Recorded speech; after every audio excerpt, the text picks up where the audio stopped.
ঠিকানা তো ঠিকই আছে, কিন্তু দেখি না।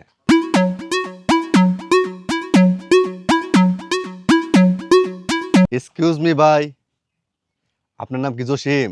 জি। আপনি গার্লফ্রেন্ডের সাথে ঝগড়া করে ব্যাকআপ করছেন, তার জন্য আপনার গার্লফ্রেন্ড আপনার জন্য কিছু পার্সেল পাঠাইছে। তাই নাকি? জি। দেন।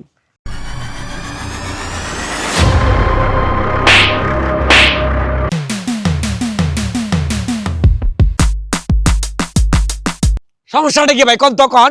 আপনার পার্সেলটি হলো ভাইয়া একটা গার ধাক্কা, 2টা চর, 3টা ঘুষি, একটা লাথি। বুঝতে পারছেন না? একটা সাইন দেন। ধন্যবাদ ভাইয়া। ভাই ভাই শুনেন শুনেন, আমার একটা পার্সেল পাঠান যায় না? হ্যাঁ ভাই, পাঠান যাবো। আমি একটা লিপ কিস দিব, এলা দে দিয়েন। ভাই দিদিমণি ভাই, এটা দেওয়া লাগবে না ভাই, হ্যাঁ আমার পক্ষ থেকে দিয়ে দেন আমি। আচ্ছা আচ্ছা।